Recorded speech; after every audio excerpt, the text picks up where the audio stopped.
আপনি অ্যাটাক করতে পারে।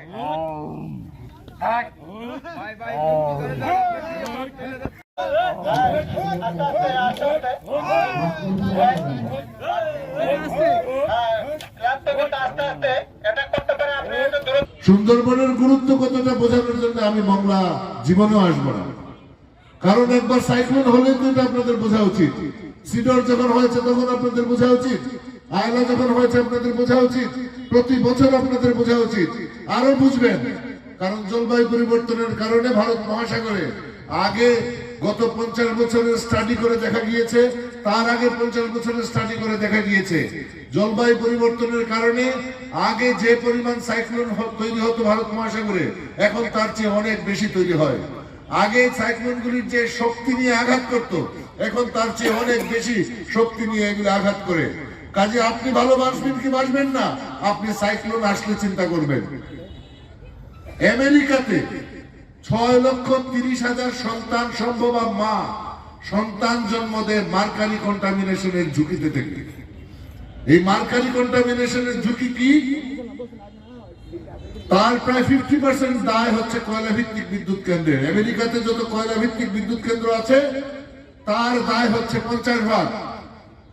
আর এই মার্কারি কন্টামিনেশনটা কি? যে মা পেটে বাচ্চা নিয়ে যে মাছটা খেলো, সেই মাছের মধ্যে যদি মার্কারি থাকে তাহলে সেই মার্কারি তার শরীরে যায়।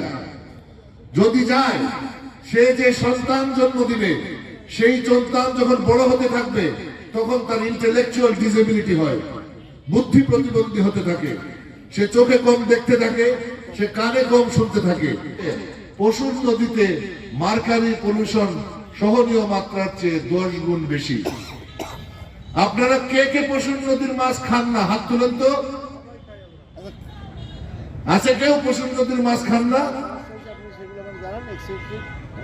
যদি মাছ একবারে না খান তাহলে মাংস খান, সেটা আলাদা বিষয়। তাহলে এখন আপনারা বলেন, সুন্দরবনকে আমার বেশি ভালোবাসা উচিত না আপনাদের বেশি ভালোবাসা উচিত? যে জাতিসংঘ বলেছে সরকারকে যে সুন্দরবন সহ দক্ষিণ পশ্চিমাঞ্চলের স্ট্র্যাটেজিক এনভায়রনমেন্টাল অ্যাসেসমেন্ট রিভিউ করতে হবে, বিজ্ঞান ভিত্তিক ভাবে করতে হবে। আপনার তো ভারতের সাথে মারামারি করার দরকার নেই। আমি একটা রাজনৈতিক দল, আমি সরকার পরিচালনা করবো, আমাকে অনেক কূটনৈতিক এবং জিওপলিটিক্যাল জিনিসকে কনসিডার করতে হবে, কোনো অসুবিধা নেই। কিন্তু আপনি নিয়ম মতো গেলেই তো এটা বন্ধ হয়ে যায়। স্ট্র্যাটেজিক এনভায়রনমেন্টাল অ্যাসেসমেন্ট মানে হচ্ছে কৌশলগত পরিবেশ সমীক্ষা। এটা করতে বলেছে জাতিসংঘ 2016 সালে একবার বলেছে, শুনে নাই সরকার।